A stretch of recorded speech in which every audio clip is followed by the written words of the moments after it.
Alright, this is my pâte sablé. This is our dough, and it's really chilled down. I had it chilling in the fridge for many hours, and here we have it. And I'm just going to get some flour on my work surface here. There we go. Just get a little bit on the top. And I'm going to roll this out. This is a really, really beautiful dough.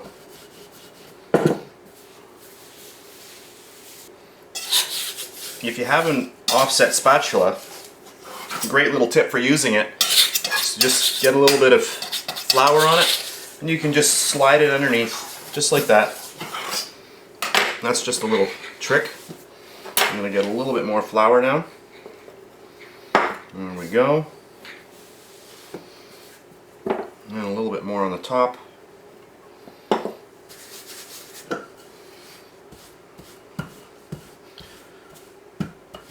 So for my tart, what I'm using is a rectangular pan like this. So I want to get enough for the pan, but I don't want to have it too thick. And then I'm going to roll it over my rolling pin here. Just like that. I'm going to bring over my pan. Make sure I'm on camera here. There we go. And then gently get it on the top. And now you want to carefully place it into your mold. Get it in. Kind of push down as you're placing it. You can see that this dough is already very warm. I've got two very large studio lights going, and that does not help the problem. It was very, very warm in here. There we go. There we go. Just try to get it as even as you can. Alright, beautiful. So let me just clean up my work area here for a second. And what I'm going to do with the rest of this dough is I'm going to refrigerate it again and chill it.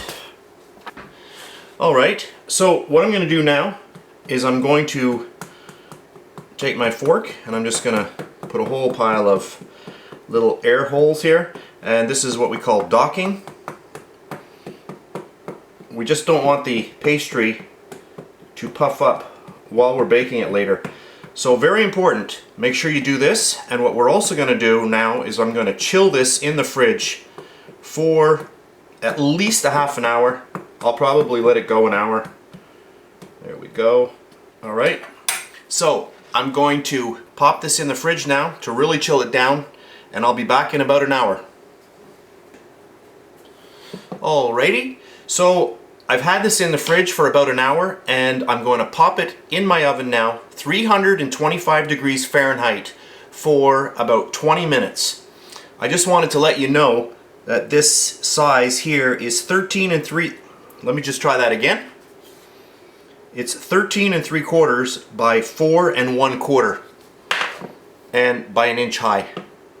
Just in case anybody wanted to know what size this was exactly.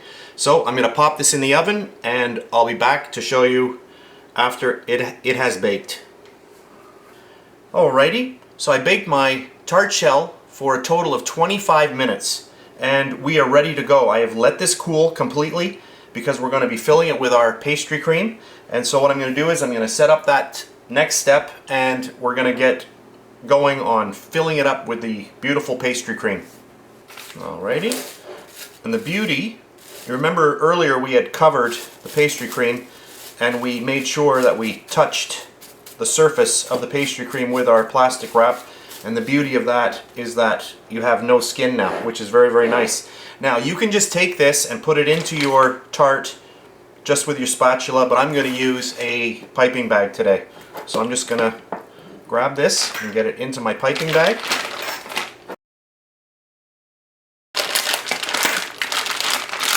Always grab your piping bag like this and twist, just like that. All right, and we are ready to go. So I'm going to grab my tart shell and I'm going to give it a generous filling of our homemade pastry cream.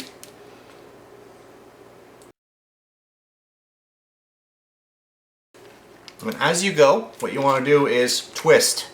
So as the pastry bag empties out, just give it a little twist, and that will just keep pushing everything towards the tip. I'm just using a regular round tip. And then just fill in any spots that need a little bit of love.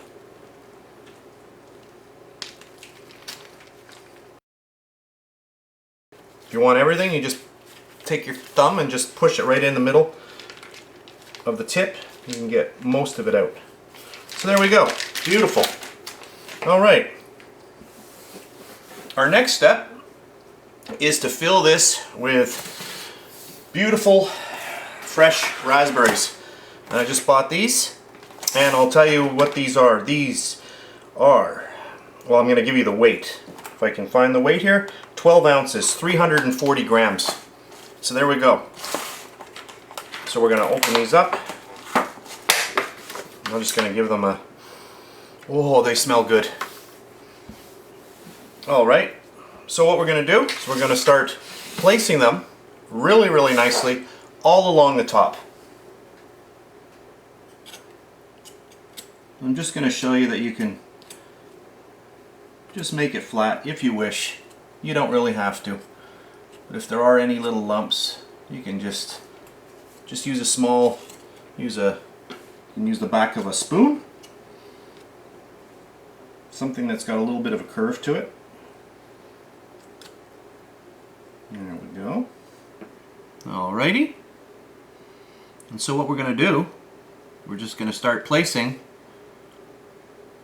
these beautiful raspberries all the way along. Now, I didn't figure this out beforehand, so I don't know exactly how many I have, but I do believe I've got enough. And if you don't have enough, just place them so that you do have enough. And by the way, you can do any sort of fruit that you want.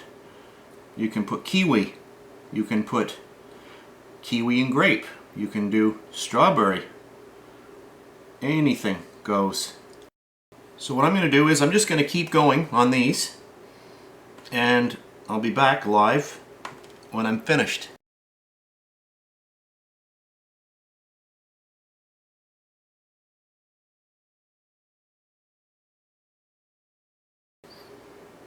Alrighty.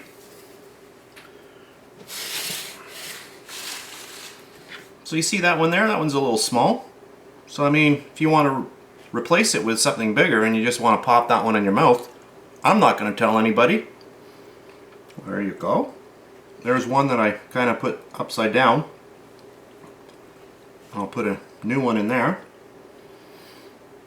If you see any that are really, really small, you can just switch them around once you realize how many you have. If you do this recipe all the time and you use, you know, the same packaging, then you're going to get accustomed to how many you need. But there we go. So now we're going to go on to our next step.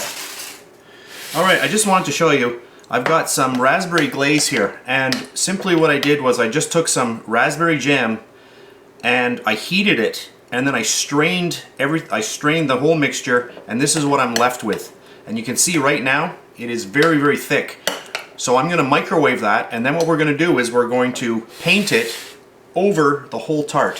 So I'm going to go microwave this, and I'll be back. Alrighty, so I'm back, and what I've done, oh, that's hot.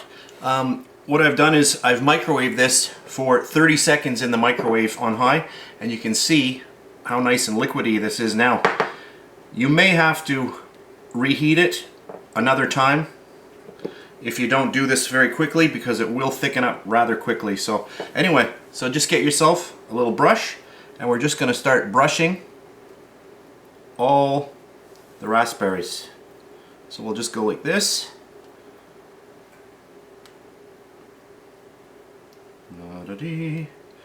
Just like that. This is just going to give a nice little shine.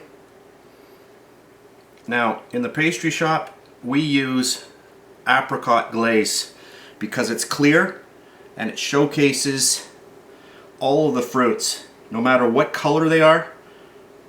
But for purposes of this video, this is what I'm doing because not everybody has apricot glaze at home and it's not the easiest thing to find. So I'll just keep going on this and I'll come back when I'm done. If you want to make apricot glaze, you buy apricot jelly and you do exactly the same thing. Heat it up. You can either do it on the stove or in the microwave, and then strain it, and you'll have a beautiful apricot glaze left, and that's what you can use at home. Alrighty, so what I'm going to do is I'm going to let the glaze set, and later on, of course, we're going to cut into this, and I'll see you in a bit. Oh, I just wanted to show you how many raspberries were left out of that package. So they were pretty bunched up. I say we used 2/3 of the package.